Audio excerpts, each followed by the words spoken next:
좌우에 계신 분들과 인사하겠습니다. 잘 오셨습니다.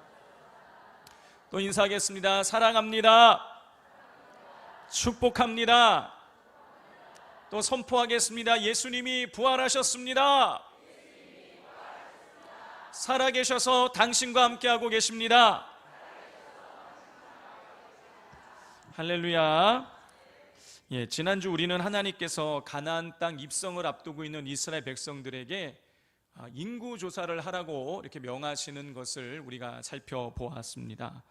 자, 하나님께서 그 인구 조사를 할 때의 기준이 무엇이었습니까? 20세 이상으로 전쟁에 나갈 만한 사람이라 남자를 조사하라고 명하셨어요. 그래서 각 지파별로 20세 이상으로 전쟁에 나갈 만한 사람의 수를 조사해 보았더니 60만 1730명이었어요. 자, 하나님께서는 이렇게 각 지파별로 인구조사가 다 끝나고 난 이후에 이런 명령을 내리셨습니다. 26장 51절부터 53절을 보면은요, 이스라엘 자손에 계수된 자가 60만 1730명이었더라. 여호와께서 모세에게 말씀하여 이르시되 이 명수대로 땅을 나눠 주어 기업을 삼게 하라.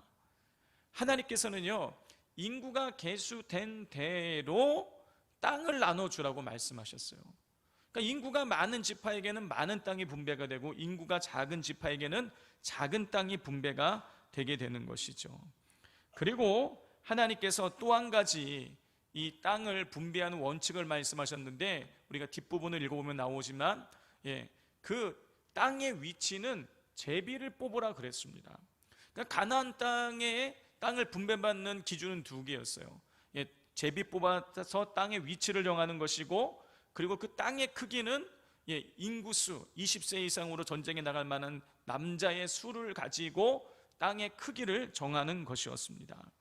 자, 그리고 이렇게 해서 각 지파별로 땅이 분배가 되면 그 지파에서는 가문별로 땅을 또 분배했고, 그 가문에서는 또 각 집별로 그렇게 땅을 분배해서 그것이 아버지에게서 아들로 계속해서 그 땅이 이어져 나가게 되었던 것입니다. 자, 그런데 우리가 여기서 우리가 잊지 말아야 될 것은 20세 이상으로 전쟁에 나갈 만한 사람의 수를 계수할 때에 이 사람은 누구였냐? 여자가 아니라 다 남자였다라는 것이죠. 자, 그런데 이렇게 20세 이상 된 남자, 전쟁에 나갈 만한 남자를 기준으로 해서 땅을 분배하는 것에 대해서 이 일을 제기하는 한 가정이 등장하게 됩니다. 바로 므낫세 지파 슬로보앗 가정이었어요. 자, 슬로보앗의 딸들은 모세를 찾아와서 이렇게 하소연을 했습니다. 우리 3절과 4절을 같이 읽겠습니다. 우리 아버지가 광야에서 죽었으나 여호와를 거슬러 모인 고라의 무리에 들지 아니하고 자기 죄로 죽었고 아들이 없나이다. 어찌하여 아들이 없다고 우리 아버지의 이름이 그의 종족 중에서 삭제되리이까? 우리 아버지의 형제 중에서 우리에게 기업을 주소서 하매. 슬로보앗의 딸들은요, 모세를 찾아와서 우리 아버지가 아들이 없이 죽었다. 그리고 우리 아버지는 고라 무리에처럼 하나님을 대적하다가 죽은 것이 아니다 라고 이렇게, 그래서 아들이 없이 죽었다고 해서 우리가 땅을 분배받지 못하는 것은 이건 너무나 억울한 일이다 라고 이렇게 지금 모세를 찾아와서 하소연을 했습니다. 성도 여러분, 왜 슬로보앗의 딸들이 다른 것이 아니라 고라 무리의 그 죄와 아버지와 죽은 것 그 사이를 이렇게 비교를 하는 것일까요? 이 고라 무리의 고라와 그를 따르는 무리들은 모세와 아론의 권위에 도전을 했어요. 아니 너만 제사장이고 너가 왜 이 지도자이냐? 나도 고라는 나도 레위인이고 그래서 나도 제사장이 될 수 있고 그런데 왜 너희만 그렇게 하냐 하면서 도전을 하고 그리고 사람들을 막 이 선동을 해가지고 모세와 아론을 대적하게 만들었어요. 그러니까 모세와 그런데 아론을 대적한다라는 것, 그들의 그런 가지고 있는 직위, 제사장 그리고 지도자라는 이 직위에 도전을 한다라는 것은 이거는 하나님께 대한 도전인 거예요. 왜냐하면 하나님이 그들을 세우셨기 때문인 것입니다. 그런데 그것을 그들이 도전하고 그것을 빼앗겠다고 하는 것은 결국 하나님에 대한 도전이었어요. 자, 그렇기 때문에 하나님께서는 그들을 처리하실 때 굉장히 아주 쇼킹한 장면을 통해서 그들을 죽이시죠. 어떻게 합니까? 고라와 아비람과 다단 이 주동자들은요, 땅이 갈라져서 그들을 다 집어삼키게 했어요. 그의 집과 재산과 모든 것을 다 집어삼켜서 죽이게 하셨어요. 그리고 그들을 따르던 지휘관들은요, 향로를 들고 회막 앞으로 나오라 그러는데 향로에서 불이 나와서 그들을 다 집어삼키게 만드셨습니다. 그냥 죽이지 않으셨어요. 굉장히 쇼킹하게 그들을 죽이셨습니다. 고라 무리의 이 사건은요, 하나님에 대한 반역이었어요.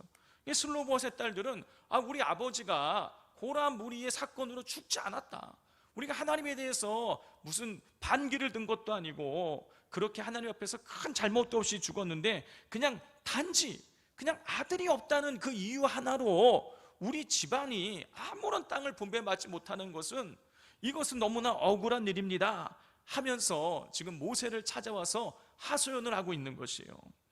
자, 여기서 우리가 오해하지 말아야 될 것은요, 이 슬로보아스의 딸들이 무슨 재물에 땅에 욕심이 있어서 좀 이러고 있는 것이 아닙니다.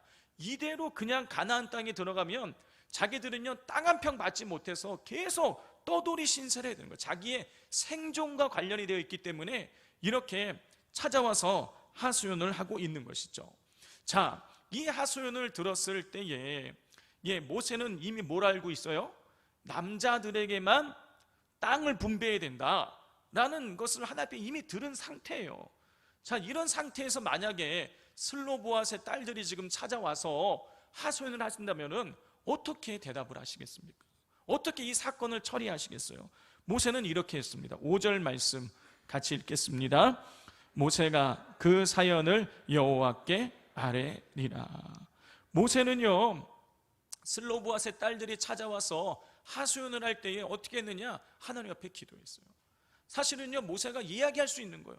야, 이거 내가 정한 거 아니다, 하나님이 이렇게 하라 그랬다, 그러니 쓸데없는 소리 하지 말고 어서 가라. 아니면 이미 이스라엘 이 사회 자체가 남성 중심적으로 그렇게 관습이 짜여져 있기 때문에 너 이거 원래 이거 우리 문화야, 원래 이 제사는 남자에게서 남자로 아버지에게서 아들로 이어지는 거야, 그러니 이 쓸데없는 소리 하지 마라, 가라, 이렇게 또 이야기할 수도 있었을 거예요. 근데 모세는 그렇게 하지 않았습니다. 자기의 경험과 그리고 자기의 지식과 그리고 자기의 지위를 이용해서 그걸 억누르지 않았어요. 그걸 무시하지 않았습니다. 모세는 어떻게 하느냐? 그걸 가지고 하나님 앞에 아뢰었어요. 성도 여러분, 우리가 문제 앞에서 하나님께 기도로서 그 문제를 아뢰는 것이 가장 지혜로운 방법인 것입니다. 왜냐하면 우리가 아무리 똑똑해도 하나님보다 똑똑할 수 없기 때문이에요. 우리가 아무리 능력이 많다고 할지라도 하나님보다 더 능력이 많을 수 없기 때문인 것입니다. 하나님은요, 모든 문제에 해답이 되시고 모든 문제를 능히 해결하실 수 있는 해결자가 되시는 분이세요. 그러므로 우리가 문제가 있을 때에 여러분, 그 문제, 큰 문제이든 작은 문제이든 하나하나를 두고 하나님 앞에 기도로 아뢰어야 되는 것입니다. 아무리 세상에 기준이 있다고 할지라도 그 기준을 따르기 이전에 먼저 하나님께 그 문제를 아뢰는 지혜로운 분들이 되시기를 바랍니다. 자, 슬로보아시 딸들이 제기한 문제를 가지고 모세가 하나님께 기도로 아뢰자 하나님께서 모세에게 응답하셨어요. 우리 7절과 8절을 같이 읽겠습니다. 슬로보아스의 딸들의 말이 옳으니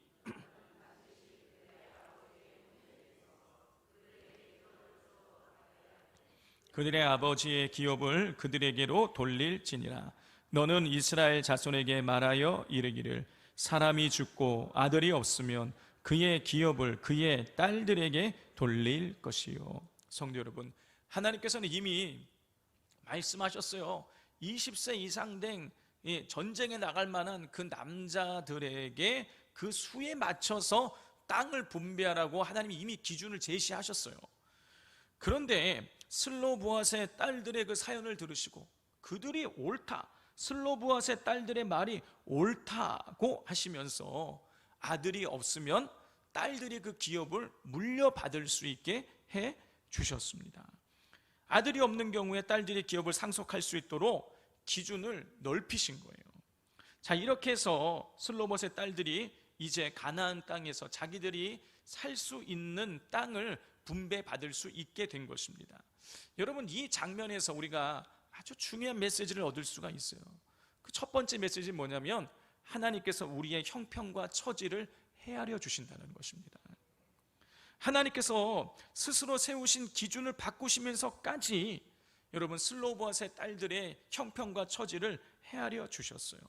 그래서 그들은 이제 가나안 땅에 들어가서 땅을 분배받고 안정된 삶을 살 수 있게 된 것입니다. 성도 여러분, 하나님은요 우리의 형편과 처지를 나 몰라라 하시는 분이 아니십니다. 하나님은 우리의 형편과 처지를 헤아리시고 그리고 도와주시는 분이세요. 여러분, 한번 생각을 해보십시오. 자식이 지금 어려운 일을 겪고 있어요. 힘든 일을 겪고 있습니다. 여러분, 그러면 그 자식을 도와주지 않으시겠습니까? 내가 지금 어려워도요 그 자식 도와주려고 애를 쓰실 거예요. 저희 아버지를 통해서 저희 친할머니 제가 얘기를 들은 적이 있습니다. 저희 큰아버지께서 그 시골에서 이렇게 계실 때에 그때 막 이 잘못하셔가지고 이 손가락이 왼손은 괜찮으신데 오른손가락이 요게 3개가 날아가셨어요. 잘못해서. 그러니까 이 할머니가 보시기에는 이 아들이 너무너무 안 된 거예요. 큰아들이 너무 안 된 거예요. 그런데 그 동네에서 제일 못 사는 집이 저희 아버지 집인 거예요. 근데 이 큰아들이 자전거를 갖고 싶다는 거예요. 그 옛날에 지금 큰아버지께서 80대 후반이신데 그 옛날에 그 시골에서 자전거를 하나 사는 게 얼마나 어려운 일이겠어요. 얼마나 비쌌겠어요. 그래서 할머니가 어떻게 하셨냐, 아버지 얘기를 들어봤더니 밥을 할 때에 이렇게 쌀을 쌀이 됐던 보리가 됐던 한 줌씩을 이렇게 빼놓으신 거예요. 할머니 먹을 양을 빼가지고 그걸 모으신 거예요. 그거를 몇 년을 모아서 그 아들 자전거 사줬다는 거예요. 부모는 그런 겁니다. 부모는요 내가 못 먹고 못 살아도요 어떻게 해서든 자식을 도와주려고 그러는 거예요. 하물며 우리 하나님은 어떠시겠습니까? 능력이 많으신 그 하나님께서 우리의 형편과 처지를 우리가 아뢰일 때에 하나님께서 도와주시지 않으시겠습니까? 도와주시죠. 그러므로 여러분, 우리는요 우리의 형편과 처지를요 하나님께 힘들 때 어려울 때에 아뢰야 돼요. 자, 그럼에도 불구하고 우리가 우리의 형편과 처지를 하나님께 아뢰지 못할 때가 있습니다. 언제입니까? 엄두가 안 날 때. 이 문제는 도저히 풀릴 것 같지 않은 이런 문제는요 내가 아무리 생각을 해봐도 이 문제는 답이 없어. 이런 거는요 우리가 하나님 앞에 간구하지 못해요. 엄두가 나지 않으니까. 기도해도 이게 응답될 것 같지 않으니까 아예 기도도 못하는 그런 문제들이 있다라는 것이죠. 자, 그런데 여러분, 이건 굉장히 어리석은 일인 것입니다. 왜냐하면 이미 말씀드린 것처럼 우리 하나님에게는 능치 못한 일이 없기 때문인 것이죠. 여러분, 믿음을 가지고 내가 생각하기에 문제 해결 가능성이 제로라고 할지라도요 여러분, 그 형편과 처지를 하나님께 아뢰어야 돼요. 여러분, 야고보서 4장 2절 마지막 부분을 보면 이런 말씀이 기록되어 있습니다. 너희가 얻지 못함은 구하지 아니하기 때문이요, 이렇게 되어 있어요. 너희가 얻지 못함은, 너희에게 응답이 없는 이유는 구하지 않기 때문이라는 거예요. 여러분, 이 얘기는 무엇입니까? 뒤집어 보면 우리가 기도하면 하나님 응답해 주신다라는 거예요. 그러므로 우리가 생각할 때에 답이 없어 보이면은요 여러분, 이건 더 기도하라는 뜻이. 왜냐? 내가 해결할 수 없으니까 그 문제는 누가 해결하시는 뜻인 거예요? 하나님이 해결하시겠다는 뜻인 것이죠. 그러므로 문제가 크면 클수록, 기도할 엄두가 안 나면 안 날수록 더 기도하러 하나님 앞에 문제를 아뢰실 수 있기를 바랍니다. 자, 두 번째로 슬로보앗의 딸들의 사연을 들으시고 기준을 넓히셔서 땅을 분배받게 하신 하나님의 모습을 통해서 우리는 하나님의 은혜에 차별이 없음을 알 수가 있습니다. 여러분, 고대 근동 지역에서 여러분 여성은요, 남성과는요 달라요. 여성은 남성의 재산에 불과해요. 자, 이런 문화적인 토양에서 딸들이 기업을 물려받을 수 있는 자격을 달라는 슬로보앗의 딸들의 요청을 받아들인다는 것은 여러분 쉬운 일이 아닌 것입니다. 그러나 공의로우신 하나님은요, 공평하신 하나님은요, 슬로보앗의 딸들의 요청을 들으시고 옳다 하셨어요. 너희들이 말이 맞다 그러시면서 그들의 마음의 소원을 이루어 주셨습니다. 하나님은요, 남자와 여자를 차별하지 않으셨어요. 하나님은 불공정한 것을 개혁하시고 약한 자들의 소리에 귀를 기울이셨습니다. 그리고 이스라엘의 모든 사람들이 다 공평하게 가나안 땅의 은혜를 누리게 해 주셨어요. 자, 그런데 여러분, 우리는 어떻습니까? 여러분, 우리는요 굉장히 공평을 주장해요. 이 사회에서 여러분 일어나는 문제의 핵심은 뭐냐? 다 공정이에요. 공정. 왜 이쪽만 그렇게 하냐? 우리도 그렇게 해달라 해서 계속 공정을 논해요. 공평을 논합니다. 그런데 여러분 어떻습니까? 정작 우리의 삶에는요 공정이 없어요. 공평이 없습니다. 여러분, 우리가 인간관계를 맺는 걸 보면 알 수 있어요. 여러분, 우리는 어떻습니까? 기본적으로 우리는 믿는 자와 믿지 않는 자들을 여러분 차별해요. 또 교회 내에서요, 내가 좋아하는 성도와 싫어하는 성도를 차별합니다. 그리고 우리 교회 오래 나오신 분들과 또 나오신 지 얼마 안 되신 분들과 사이에도요, 여러분은 차별을 두려고 해요. 제가 우리 교회 온 지 얼마 안 되었을 때에 한 분이 저한테 찾아와서 이렇게 얘기하시는 거예요. 목사님, 아무개 이런 봉사의 자리에는 여러분, 목사님 아무나 세우면 되겠습니까? 우리 교회에 나오신 지 적어도 몇 년 이상은 되어야 그 자리 설 수 있지, 막 이런 얘기를 하시는 거예요. 알고 봤더니 우리 교회 등록하신 지 얼마 안 되신 분이 마음이 열심히 있어서 거기서 열심히 봉사를 하고 있는데 그거에 대해서 막 불만을 품으시고 막 이렇게 얘기를 하시더라고요. 그분 마음도 이해가 되지만 여러분, 그리스도 예수 안에서 차별이 없어야 되는 것입니다. 하나님의 자녀는 여러분 다 공정한 것이죠. 여러분, 그런데 우리는 이렇게 차별하면서도 여러분 서로를 못 살게 굴기도 하고 괴롭히기도 하고 막 그렇지만 하나님은요 공평하신 분이세요.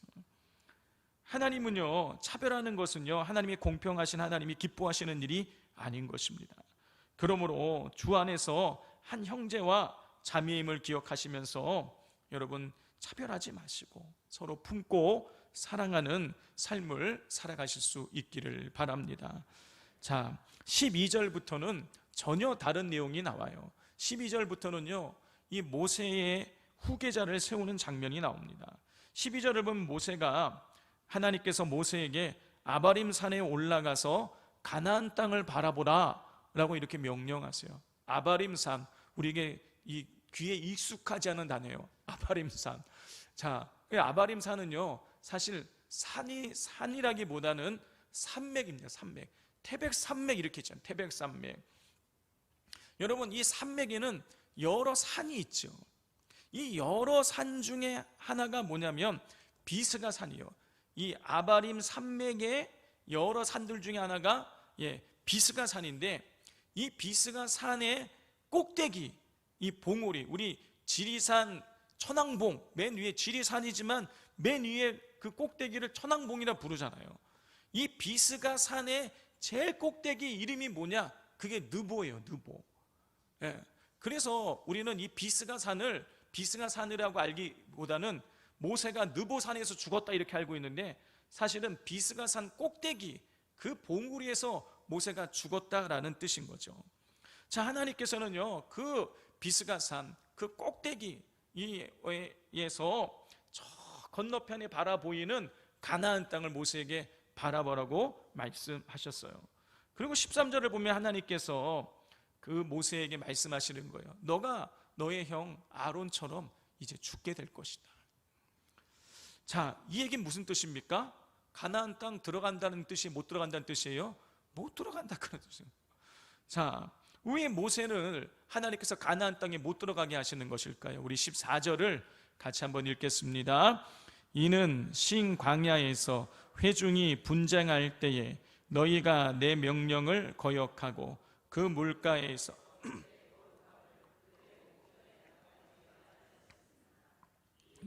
신광야 가데스의 무리바 무리니라. 성도 여러분, 민수기 20장을 보면 지금 24절에서 언급하시는 그 내용이 나옵니다. 자, 이스라엘 백성들이 신광야 가데스라는 곳에 갔는데 마실 물이 없는 거예요. 그래서 어떻게 하느냐, 이스라엘 백성들이 막 모세와 다투었다고 성경이 기록하고 있어요. 그러니까 모세를 맹렬하게 비난을 했던 거예요. 그래서 모세와 아론이 하나님 앞에 엎드립니다. 하나님 앞에 기도한 거죠. 그래서 하나님께서 반석에게 명령해서 물을 내라고 하라. 하나님께서 물을 주시겠다고 약속을 해주세요.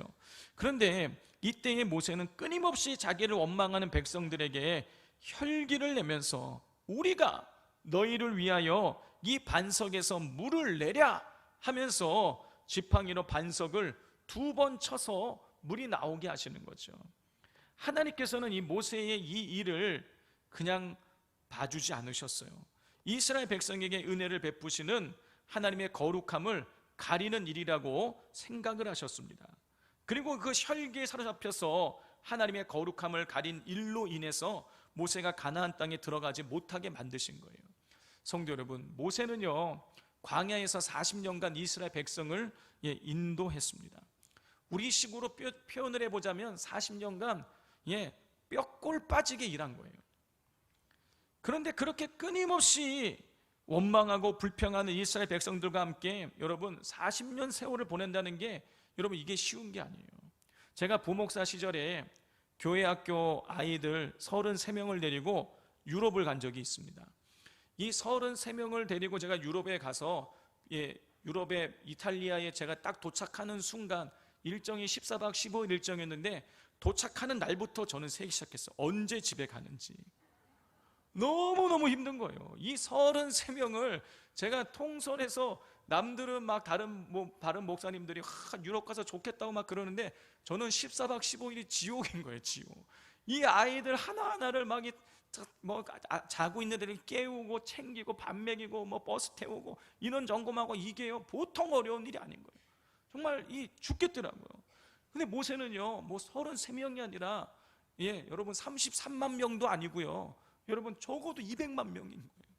그 200만 명을 이끌고 여러분 40년을 광야에서, 환경에도 좋으면 괜찮겠지만 여러분 집 한 채 없고 쉴 만한 곳 한 군데 없는 광야에서 40년을 여러분 그 매일매일 그들과 휴가도 없이 그들을 이끌었다고 생각을 해보십시오. 끊임없이 원망하고 불평하는 거예요.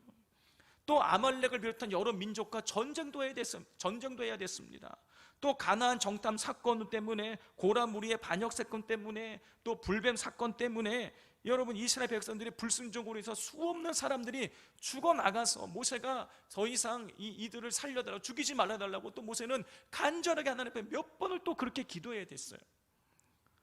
여러분 보통 지도자라면은요 나 못하겠다고 하고 그냥 도망가도 벌써 몇십 번 돌아갔을 거예요. 그런데 모세는요 끊임없이 한결같이 여러분 그 40년의 세월을 다 이겨내고 지금 가나안 땅에 바라보이는 그 땅까지 지금 오게 된 것입니다. 그런데 하나님께서는요 딱 한 번 이스라엘 백성들에게 혈기 부린 그 사건으로 인해서 너 가나안 땅에 들어가지 못한다, 그렇게 말씀하시는 거예요. 여러분 모세 입장에서는요, 제가 만약에 모세라면요 너무너무 이거는요 화가 날 것 같아요. 여러분 하나님은요 딱 한 번의 그 혈기 부린 사건으로 해서 모세를 가나안 땅에 들어가지 못하게 하셨습니다. 여러분 이 장면에서 우리는요 하나님께서요 우리가 생각하는 것 이상으로 혈기 부리는 것을 싫어한다는 걸 알 수 있어요. 그리고 또 한 가지, 혈기 부리는 자는 하나님이 약속하신 가나안 땅에 적합하지 않다라는 것을 알 수가 있는 거예요. 여러분 가나안 땅은 영적으로 보자면 하나님 나라 천국을 의미하는 것이죠. 천국에는 혈기 부리는 자가 합당하지 않다라는 거예요. 왜 하나님께서는 우리가 혈기 내는 것을, 쉽게 말해서 화내는 것을 싫어하시는 것일까요? 왜 혈기 내는 사람은 하나님 나라에 어울리지 않는 것일까요? 야고보서 1장 19절 20절입니다. 내 사랑하는 형제들아, 너희가 알지니 사람마다 듣기는 속히 하고 말하기는 더디하며 성내기도 더디하라. 사람이 성내는 것이 하나님의 의를 이루지 못함이라. 하나님께서 우리가 성내는 것, 화내는 것을 싫어하는 것은 우리가 화를 내므로 인해서 하나님의 의를 이루지 못하기 때문인 거예요. 하나님의 의라는 건요, 그냥 단순히 옳고 그름을 판별하신다 그런 뜻이 아닌 거예요. 하나님의 의는요, 종합적인 개념을, 이 복합적인 뜻을 가지고 있어요. 하나님과의 관계, 이웃과의 관계, 이 사회와의 관계, 자연과의 관계, 이 모든 관계에 있어서 막힘이 없는 것, 하나님의 뜻이 내 삶을 통해서 그대로 이루어지는 것, 여러분 이게 의인 거예요. 근데 성을 내면, 화를 내면 그 하나님의 의를 이루지 못한다라는 것입니다. 여러분, 만약에 구역 내에서 누가 화를 냈어요, 여러분 그 구역 어떻게 될까요? 분열되는 거예요. 관계가 막히는 것입니다. 공동체가 분열되고 깨지는 거예요. 여러분, 이건 하나님이 원하시는 모습이 아니죠. 우리는 하나님이 말씀하셨잖아요. 성령께서 하나 되게 하신 것을 힘써 지키라.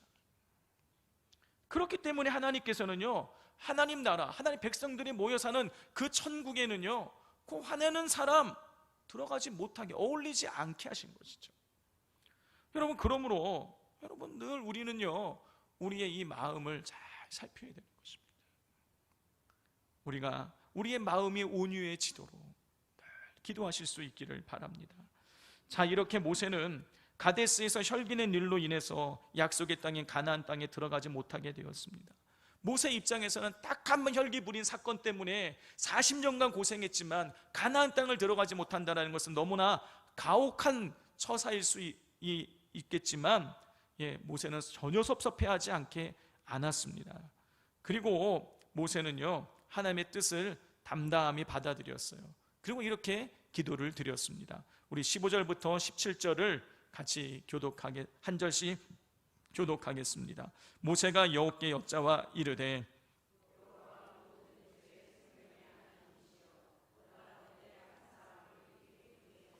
함께 읽겠습니다. 그로 그들 앞에 출입하며 그들을 인도하여 출입하게 하사 여호와의 회중이 목자 없는 양과 같이 되지 않게 하옵소서.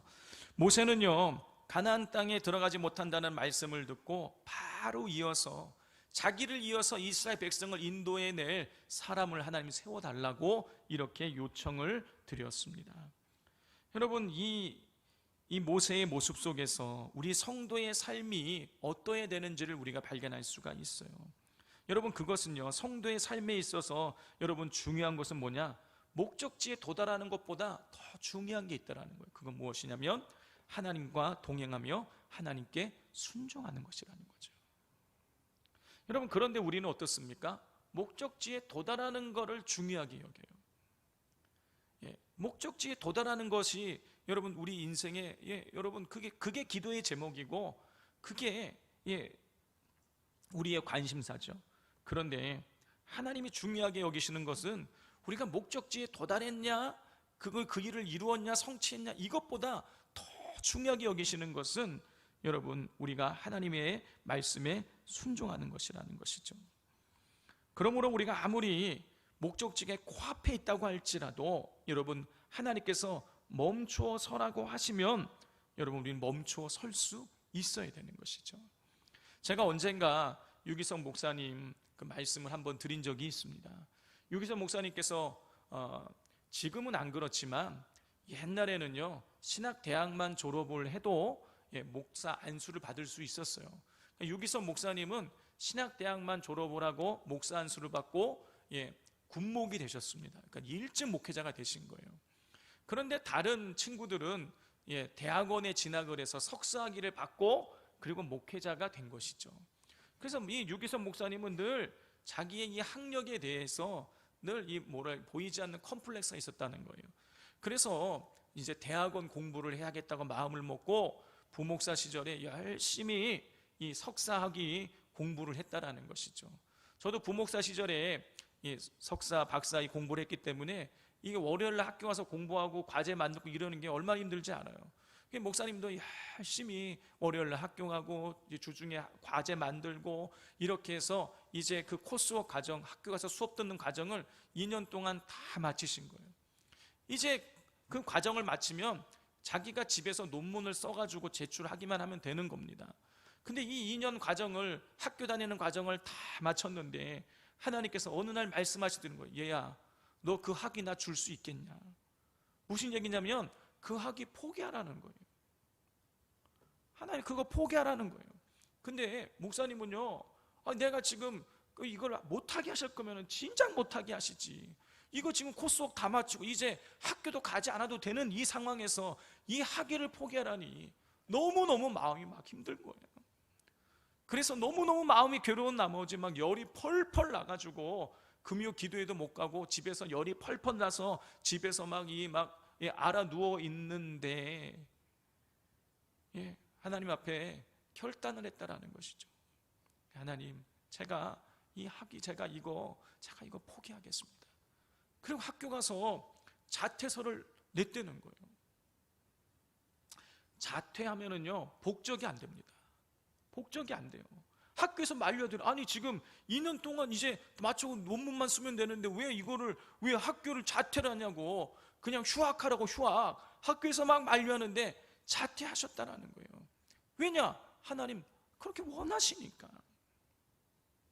그래 원하셔서 자퇴를 하시고 마음에 그래도 한켠에 아쉬운 마음이 있었지만 그래도 하나님의 뜻에 순종하고 따랐는데 얼마 지나지 않아서 몇 달 후에 부산에 있는 감리교회 중에서 제일 큰 부산 제일감리교회에서 이 목사님을 청빙한 거예요. 학벌도 없는데 대학만 나왔는데 그래서 청빙해서 이사를 서울에서 부산으로 이사를 가는데 그날이 보니까 자기가 논문을 썼으면 학위를 받는 졸업식이었다는 거죠. 하나님께서요 우리에게 멈추라고 하실 거는요 이유가 있는 거예요. 우리가 생각할 땐 그게 너무너무 아까워요. 내가 지금 이걸 멈추면 많은 손해를 볼 것 같아요. 여러분 그런데 그렇지 않습니다.